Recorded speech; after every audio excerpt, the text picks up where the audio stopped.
성경은 열왕기상 16장 30절에 이 아합에 관한 이런 평가를 내리고 있습니다. 거기 이 화면을 보시면 오므리의 아들 아합이 그 전에 모든 사람보다 여호와 보시기에 악을 더욱 행하여, 그 전에 악한 사람들이 있었는데 그 사람들보다 더 악했다는 거죠. 그리고 느밧의 아들 여로보암의 죄를 따라 행하는 것을 오히려 가볍게 여기며, 구약 성경에서 악함의 상징이 이 느밧의 아들 여로보암인데 그 사람의 악행을 오히려 가볍게 여길 정도로 이 사람은 더 악했다, 그렇게 표현을 하고 있습니다. 한마디로 아합은 하나님 보시기에 악의 페르소나, 악의 대명사라고 할 수가 있고요. 그리고 만약에 기네스북에 악함의 이 항목이 있다면 아마 이 아합은 악의 3대장 정도에 들 수 있는 그런 사람일 것입니다. 바로 이러한 영적인 절망의 상황, 혼란의 상황에 하나님이 준비하신 히든 카드가 있었으니 바로 이게 엘리야였습니다. 어느 설교가는 이 엘리야를 이스라엘 역사의 황혼기에 혜성처럼 등장한 찬란한 별과 같은 존재라고 그렇게 엘리야를 표현을 했습니다. 이 위대한 선지자가 역사의 무대에 갑자기 나타나서 외치는 첫 마디가 오늘 본문 1절 말씀입니다. 오늘 1절 말씀에 이렇게 되어 있습니다. 나의 섬기는 이스라엘 하나님 여호와의 사심을 가리켜 맹세하노니 내 말이 없으면 수년 동안 우로가 있지 아니하리라. 아주 정말 날카로운 심판의 메시지를 지금 당시 최고의 권력자와 극악한 아합 왕에게 던지고 있는 것입니다. 이 구절에서 우로라고 했잖아요. 우로. 그러니까 이 비와 이슬입니다. 비와 이슬이 내리지 않는다는 거예요. 수년 동안. 이스라엘은 여러분 잘 아시겠지만 그 중동 이 팔레스타인 지역은요, 1년 중에 반년 이상의 6개월 이상이 비가 오지 않는 건기예요. 드라이 시즌입니다. 그러니까 이제 우기 때 내린 비와 그 다음에 건기 때 내리는 저녁에 내리는 이슬, 그것을 가지고 농사를 짓는데 여기 그 선지자의 지금 심판의 메시지에 의하면 비도 그다음에 이슬조차도 내리지 않는다는 거예요. 이슬조차도. 그러면 무슨 뜻입니까? 완전히 비극이고 절망이고 재앙을, 그런 심판을 선포한 것입니다. 그런데 이 무서운 심판을 선포한 뒤에 하나님은 엘리야에게 이렇게 말씀하셔요. 거기를 떠나서 도망가라고. 자, 2절 3절 말씀 한번 보시겠습니다. 2절 3절. 여호와의 말씀이 엘리야에게 임하여 가라사대 너는 여기서 떠나 동쪽으로 가서 요단 앞 그릿 시냇가에 숨고 깊은 골짜기에 가서 몸을 피하라는 지금 명령을 주고 계십니다. 하나님은 왜 엘리야에게 이 심판의 메시지를 전한 뒤에 도망가라고 하셨을까? 적어도 그 심판의 메시지를 정하면 이제 그 악한 아합 왕과 영적인 그런 그 대결을 하고 하나님이 그 정하신 그 사역을 담대하게 했을 법한데 하나님은 갑자기 그를 도망가라고, 피하라고 그렇게 말씀을 하십니다. 이 심판의 메시지를 들었던 아합 왕과 이세벨은 당장 이 엘리야를 잡아 죽이려고 했어요. 당시에 그 악한 이세벨 그 여왕은 그때 당시 하나님을 섬기는 선지자들을, 정말 수많은 선지자들을 죽였어요. 그때 당시. 그렇기 때문에 그 정말 살기가 등등했습니다. 그런 상황이었기 때문에 이 심판의 메시지를 전하고 하나님은 엘리야 보고 숨으라고 하셨을 때 아니 갑자기 하나님이 마음이 약해지셨나, 그런 생각이 들 수 있지 않습니까? 하나님은 전능하신 분이기 때문에 이 선지자를 도망가게 하지 않더라도 얼마든지 그의 생명을 지키실 수 있는 분입니다. 하나님의 기적의 방법으로. 그러나 본문의 전후 문맥을, 컨텍스트를 잘 이렇게 묵상해 보면 그를 그릿 시냇가로 피하라는 하나님의 명령은 마치 일부러 하나님이 그로 보내시는 그것을 엿볼 수가 있습니다. 엘리야의 본격적인 사역에 앞서서 뭔가 그를 특별히 훈련시키려는 그런 의도가 엿보이는 그런 그 문맥을 우리가 엿볼 수가 있습니다. 이 사건은 마치 예수님께서 세례 요한에게 세례를 받으시고 나서 이제 공생애를 시작하시잖아요.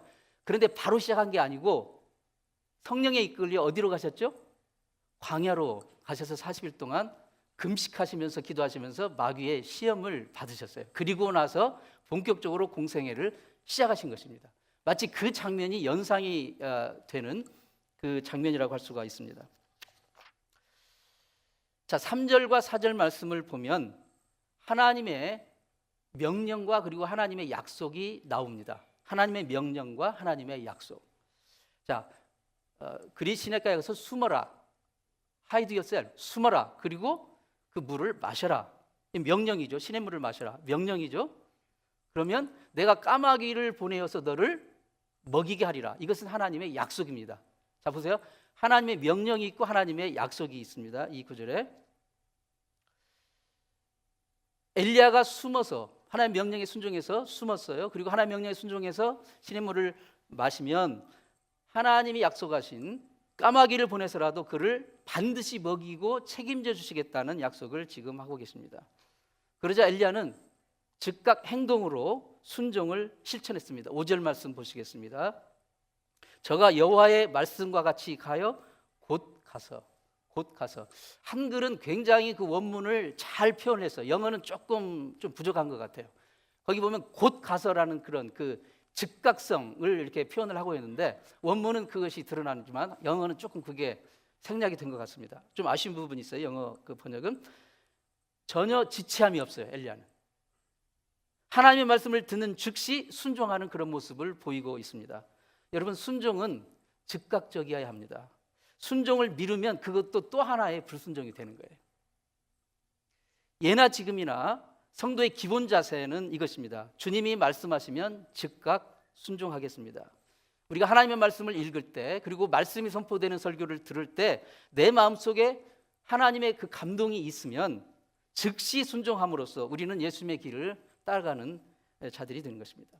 이렇게 엘리야가 순종을 하자 하나님은 까마귀를 보내어 아침 저녁으로 떡과 고기를 공급해 주셨어요.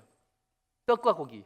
서양 사람들은 반드시 고기가 있어야죠. 떡과 고기가, 이 빵과 고기가. 만약에 제가 엘리야였다면 하나님이 밥과 된장국을 주시지 않았을까? 까마귀를 보내어 아침 저녁으로. 왜 하나님은 하고 많은 새들 중에 까마귀를 쓰셨을까? 지금은 아마 하나님도 드론을 쓰시지 않았을까? 생각이 됩니다. 더 정확하게 드론이.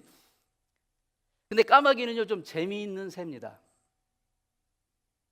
동양에서 한국 문화, 동양 문화에서는 까마귀를 조금 좀 길조보다는 흉조로 생각을 많이 해요. 좀 이렇게 배드럭, 까마귀에 좀 좋지 않은 인상이 있어요. 근데 이 서양에서는 까마귀가 길조입니다. 좋은 그 새로 이렇게 여겨집니다. 좀 우둔하고 건망증이 심한 사람들을 놀릴 때 뭐라고 합니까? 저 사람이 까마귀를 삶아 먹었나 그러죠. 까마귀 입장에서는 굉장히 억울해요. 왜냐하면 까마귀는 새들 중에서도 IQ가 높은 그 부류에 속한다고 합니다. 굉장히 스마트한 새래요. 이 까마귀는 이 암컷이 알을 품는 동안에는 수컷이 열심히 먹이를 물어다가 암컷을 이렇게 보살핀대요. 그러니까 애처가예요. 애처가. 얼마나 좋은 새입니까? 그리고 이 까마귀는 어미새가 이렇게 늙어가잖아요. 늙어가면 힘이 없어서 먹이를 이렇게 못 구하면 이 젊은 새끼 새들이 먹이를 물어다가 또 어미새를 봉양한대요. 그러니까 효자예요, 효자. 그래서 옛날에 이 까마귀를 반포지 효조라고 불렀답니다. 그러니까 은혜를 갚을 줄 아는 새다, 은혜를 갚는 새다, 그런 표현을 했습니다. 그러니까 까마귀는 애처가의 효자의 IQ도 높습니다. 하나님이 그런 까마귀를 쓰셨어요. 근데 은혜를 갚는 새라는 그런 측면에서 보면 엘리야에게 떡과 고기를 가져다 둔 이 까마귀는 아마도 우리에게 은혜를 베풀어 주시는 하나님의 고마우신 그 성품을 보여주시는 도구가 아닐까, 그런 생각을 해봅니다. 어떤 사람은 하소연할 수도 있을 것 같아요. 하나님, 정말 일이 너무 힘들고 인생이 힘들고 괴로운데 저에게도 좀 까마귀 같은 기적을 좀 보내주시면 안 될까요? 여러분, 착각하면 안 됩니다. 이 그릿 시냇가에게 있어서 엘리야는 다른 방법이 없었어요. 하나님은 하늘 창고에 엄청난 기적의 창고를, 기적을 가득 쌓아놓고 계셔도 기적이 불필요한 상황에 절대로 기적을 허락하지 않으십니다. 이스라엘이 출애굽을 해서 40년 동안 광야 생활을 했잖아요. 그때 당시 그 광야에서 농사를 지을 수 있습니까? 마이아 같은 그로서리 스토어가 있어요? 월막 같은 생필품 스토어가 있습니까? 아무것도 없어요. 인간의 모든 생존 수단이 완전히 차단된 바로 그 공간이 광야입니다. 그런 한계 상황에서, 그러니까 인간이 아무것도 할 수 없는 거예요. 생존하는 데 있어서. 그런 상황에서 하나님이 기적을 베푸셨어요. 만나를 매일 아침마다 내려주시는 거예요. 일용할 양식을 하나님의 기적으로 베풀어 주셨습니다. 무려 40년 동안 매일매일, 물론 안식일은 쉬셨죠. 그러니까 그 전날에 이틀분의 양식을 만나를 내려주셨어요. 그래서 결국 매일매일 하나님이 일용할 양식을 하나님의 기적으로 만나를 내려주셨습니다. 언제까지 그랬을까요? 언제까지 그런 기적을 베풀어 주셨을까요? 여호수아 5장 12절 말씀 보면, 여호수아 5장 12절 말씀 보면, 이스라엘 백성이 40년 광야 여정을 마치고 드디어 가나안 땅으로 들어가서, 요단강을 건너서 처음으로 그 땅 들어가서 그 땅의 소산을 먹은 다음 날 그 기적이 끝났어요. 무슨 말입니까? 거기 여호수아 5장 12절 보면, 그 땅 소산을 먹은 다음 날에 만나가 그쳤으니 이스라엘 사람들이 다시는 만나를 얻지 못하고, 즉 하나님이 만나를 내리신 그 하나님의 기적은 이스라엘 백성이 스스로 양식을 얻을 수 있을 때까지만, 거기까지만, 자기들이 스스로 농사를 지어서 양식을 먹으면 그때부터는 하나님이 기적을 멈추신 거예요. 그러니까 여기서 배우는 교훈은, 하나님은 인간이 할 수 있는 부분은 기적을 허락하지 않으십니다. 우리가 내가 할 수 있는 부분에 대한 책임도 다하지 않으면서 막무가내로 하나님 기적을 베풀어 주세요, 기적을 베풀어 주세요 기대할 그런 때가 있는 것 같아요. 하나님은 열려라 참게 하면 보물이 막 쏟아지는 도깨비 방망이가 아닙니다. 시험 공부도 안 하고 펑펑 놀다가 시험 당일날 아침에 하나님 오늘 시험 100점 맞게 해주세요, 100점의 기적을 베풀어 주세요 라고 기도하면 하나님이 들어주실까요? 그 기적 베풀어 주실까요? 저는 공부는 못했지만 공부는 꽤 오래 한 사람입니다. 한 50대 중반까지도 공부했으니까. 그런데 한 번도 그런 일은 없어요. 내가 공부 안 하고 하나님 시험 잘 보게 해주세요 라는 기도해서도 들어주신 적 없어요. 시험 공부는 네가 해라, 네가 할 수 있는 건 네가 해라. 우리가 할 수 있는 것까지 하나님 기적을 베풀어 주시지 않습니다. 그러므로 우리는 하나님 왜 나에겐 까마귀 기적을 베풀어 주지 않습니까? 라고 물을 필요가 없어요. 대신 하나님은 하나님의 시간에 하나님이 필요하시면 반드시 기적을 행하신다는 것을 믿고, 하나님이 나에게 맡겨주신 일, 내가 할 수 있는 일은 최선을 다해서 해야 되는 거예요. 까마귀가 떡과 고기를 배달을 했어요. 아침 저녁으로. 여러분, 이게 우리가 글을 읽으면서 쉽게 지나갈 수 있겠지만 정말 신기한 기적 아닙니까? 그것을 배달하는 까마귀 자신도 얼마나 그게 먹고 싶었을까? 그렇지 않겠어요, 여러분? 네. 고기, 떡, 이 까마귀가 좋아하는 거 아닙니까? 꿀꺽 삼키고 하나님에게 다시 가서, 하나님 제가 갖고 가다 떨어뜨렸어요, 다시 주세요.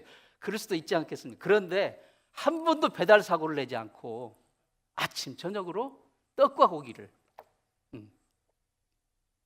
옛날에 동네 어른이 자기 애들한테 이 막걸리 사러 간다면 오면서 이렇게 훌쩍훌쩍 먹고 이미 취해가지고 오는 경우도 있었어요. 제가 그랬다는 게 아니라 배달 사고가 많습니다. 하나님이 까마귀를 아침 저녁으로 떡과 고기를, 까마귀는 꼭 그 본능을 참고 배달을 합니다. 하나님의 기적이 아니고 무엇입니까? 하나님이 이 까마귀를 통해서 떡과 고기를 공급해 주셨는데요, 음료수까지는 주시지 않았어요. 음료수까지는. 왜냐하면 지금 엘리야는 어디에 있어요? 계곡에 있어요. 물은 네가 먹으라는 거예요. 그러니까 하나님은 우리가 할 수 있는 것은 절대로 하나님 기적을 하지 않으십니다. 내 할 도리도 하지 않으면서, 내가 순종도 하지 않으면서, 내가 하나님 맡겨주신 책임도 감당하지 않으면서 무조건 주세요 주세요, 그거 아니라는 거죠. 떡과 고기를 주시면서 콜라까지 풀세트로 밸류밀로 주시면 얼마나 좋겠어요. 그런데 그렇게 하지 않으셨어요. 하나님이 엘리야에게 이렇게 말씀하셨어요. 엘리야야, 물은 셀프란다. 하나님은 내가 할 수 있는 것은 스스로 해라. 그리고 네가 도저히 할 수 없는 것이 있다는 것을 알아라. 거기서 나를 믿고 의지하라. 내가 도울게. 무슨 일이든 여러분 신앙생활 보면은요, 자기 할 도리를 정말 최선을 다해서 순종하지 않고 하지 않으면서 정말 불성실하게 하는 경우가 너무 많습니다. 솔직히 하나님 보시기에. 그러면서 우리는 막연히 하나님이 나를 안 도우신다, 기적을 안 베푸신다, 이런 이 푸념과 불평을 하는 경우가 많이 있습니다. 우리가 능히 스스로 할 수 있는 능력과 지혜와 모든 것을 이미 주셨어요. 굉장히 그런 부분이 아쉬운 부분이 많이 있는 거예요. 어떤 부부가 있었어요. 결혼하기 전에 서로 약속을 했습니다. 여보, 우리 결혼할 때 내가 여자라고 나도 이렇게 피하지 않을게. 우리 일은 어려운 일이든 쉬운 일이든 서로 반반씩 꼭 나눠서 하기로 그렇게 약속을 하고, 그리고 이제 결혼했어요. 어느 해 가을이 되었는데 마당에 막 낙엽이 떨어지는 거예요. 그러니까 낙엽이 떨어지면 막 둥그러니까 이렇게 빨리 치워야 되는데 부인이 볼 때 남편이 신경도 안 쓰는 거예요. 치울 생각도 않고. 화가 나가지고 바가지를 긁습니다. 여보, 저렇게 낙엽이 떨어지고 뒹그러니까 우리 약속했잖아요. 반반씩 우리 일을 다 나눠서 하기로. 저 낙엽 지금 둥그는 거 안 보세요? 그러자 남편이 당연하다는 표정으로 이렇게 말합니다. 내가 할 반은 지금 나무에 달려있고 당신이 할 반은 지금 이 땅에 떨어져 있는 거야. 이런 뻔돌이는 하나님이 복도 안 주실 것 같아요. 이 그리 시냇가에서 우리가 배우는 교훈은 하나님의 기적과 인간의 순종은 협력한다는 것입니다. 하나님의 기적과 인간의 순종은 협력하는 거예요. 주님이 나에게 맡기신 일에 최선을 다해 순종하는 자에게 하나님은 기적을 베풀어 주십니다. 하나님의 기적은 결코 우연이나 행운이 아니에요. 심은 대로 거두게 하십니다. 엘리야가 그릿 시냇가에 숨어 있는 동안 단 한 방울의 비도 내리지 않았습니다. 시냇물은 점점 말라가고 있습니다. 엘리야의 마음도 타들어갈 것이에요. 하나님께서 엘리야를 기왕이면은 정말 나야가라 폭포나 아니면 우리 어퍼 미시간 물 많은 곳, 그런 곳으로 보내셔서 그냥 바깥 세상에 아무리 가물고 이제 기근이 와도 그냥 몇 년은 끄떡없이 살 수 있는 좀 그런 곳으로 보내시지 왜 하필이면 점점 물이 말라가는 그런 곳으로 보내셨을까? 우리가 예수를 믿은 후에 뭔가 좀 특별한 하나님의 이 기적 축복을 기대합니다. 그런데 보니까 별다른 이렇게 사인이 안 보이는 거예요. 그럴 때 마음속에서 이런 질문이 생길 수 있습니다. 하나님, 내가 예수 믿고 하나님 잘 섬기려고 하고 하는데 하나님 모르는 사람들하고 내 삶의 형편이 별 차이가 없잖아요. 좀 뭔가 달라야 되잖아요. 내가 예수를 믿는 뭔가 좀 베네핏이 있어야 되잖아. 이렇게 우리가 물을 수 있습니다. 엘리야의 마음속에도 그런 마음이 있었을 것 같아요. 하나님, 내가 목숨을 걸고 지금 하나님의 사명 감당하려고 이렇게 하는데 지금 내가 언제 죽을지도 모르는 상황이고 또 내 지금 처한 형편이 이 까마귀가 갖다 준 그 받아먹는 자존심도 너무 상하고, 그리고 물은 셀프라고 하시면서 물도 지금 말라가고 어떻게 하라는 것입니까? 여러분, 그릿 시냇가는 영적으로 보면 정말 외로운 곳입니다. 광야와 같은 곳이에요. 오직 하나님만 대면하는 곳이에요. 하나님만 바라보는 곳입니다. 정말 쉽게 이해하기 힘든 고난의 현장입니다. 그런데 우리 삶에도 보면 이런 그릿 시냇가의 상황이 있습니다. 어떤 이에게는 질병의 그릿 시냇가가 있을 수 있고요. 어떤 분에게는 사랑하는 사람과 이별할 수밖에 없는 그런 이별의 그릿 시냇가의 상황이 만날 수도 있고요. 어떤 사람에게는 자녀 문제의 그릿 시냇가, 어떤 사람에게는 물질적인 어려움의 그릿 시냇가, 어떤 사람에게는 관계의 어려움의 그릿 시냇가, 어떤 사람에게는 인생의 앞날의 막막함의 그릿 시냇가를 만날 수가 있습니다. 우리 각자의 삶 속에는 이런저런 정말 다른 사람에게는 알리고 싶지 않은 그런 그릿 시냇가의 상황이 있습니다. 그런 그릿 시냇가의 상황에 처할 때 우리는 어떻게 해야 될까요? 한두 끼니도 아니고 정말 까마귀가 가르다 주는 거 그거 바라보면서 자존심도 너무 상하고 무능하고 부족한 자신의 한계를 절감할 수밖에 없습니다. 만약에 그런 그리 시냇가에 정말 풍성한 물이 늘 넘쳐 흐르고 어떤 누가 와서 막 죽이려고 염탐하지도 않고 성가스럽게 잔소리하는 사람도 없고, 놀고 싶으면 놀고 자고 싶으면 자고 먹고 싶으면 먹고, 거기 개울이 있으니까 물장구 치고 싶으면 물장구 치고, 그야말로 지상 낙원의 상황이었다면 아무리 하나님의 종 엘리야의 마음도 해이해져 가지고 내가 저리 세상 내려가면 그렇게 골치 아프게 살 필요 뭐가 있어, 그냥 여기서 마음 편히 살지. 만약에 그렇게 살다 거기서 죽었다면 죽은 뒤에 그의 비석에는 아마도 위대한 선지자 엘리야, 이 그리 시냇가에서 편히 놀고 먹고 마시고 물장구 치다 죽다. 여러분, 그게 이 혼란의 시대에 엘리야를 부르신 하나님의 뜻이었겠습니까? 그게 아닙니다. 하나님의 엘리야를 부르신 목적은 그 역사의 암흑기에 정말 한 줄기 진리의 찬란한 진리의 빛이 되어서 준엄한 하나님의 메시지를 전하는 정말 숭고한 하나님의 사역자로 쓰시기 위함이었던 것이죠. 이런 관점에서 그리 시냇가를 다시 묵상해 보면 이곳은 고난의 자리인 것은 분명하지만, 그러나 동시에 하나님이 부르신 사명을 다시 한번 깨닫는 사명의 자리고, 그리고 그 사명을 감당할 수 있는 하나님의 뜻을 발견하고 순종할 수 있는 그것을 훈련하는 인내와 훈련의 자리였음을 깨닫게 되는 것입니다. 이 그리 시냇가에서 엘리야는 하나님만 의지할 수 있는, 하나님만 진정 의지할 수 있는 바로 그 법을 배우게 되고 하나님의 명령에 순종하는 법을 배우게 된 것입니다. 내 삶 속에 부족하고 고난스럽고 정말 이유를 알 수 없는 그런 어려운 형편, 그리 시냇가 때문에 혹시 여러분 불평하고 계시진 않은지요? 주님, 왜 제게는 까마귀 같은 기적을 베풀어 주시지 않습니까? 그러나 그 그리 시냇가에 엘리야를 보내셔서 훈련시키신 하나님의 그 뜻을 깨닫고 주님께서 오늘 나에게 뭐라고 말씀하시는지 그 음성에 우리가 가슴으로 받고 즉시 하나님 말씀에 순종하는 법을 배울 수 있기를 바랍니다. 그래서 오늘 고난의 현장 그리 시냇가에 그 그리 시냇가가 낙심과 불평과 원망의 현장이 아니라 오히려 하나님이 나를 정말 다루시고 연단하시고 정금 같은 정말 존귀한 존재로 변화시키는 그런 축복의 현장이 될 수 있음을 깨닫고 감사할 수 있는 저 여러분 되시기를 축원합니다.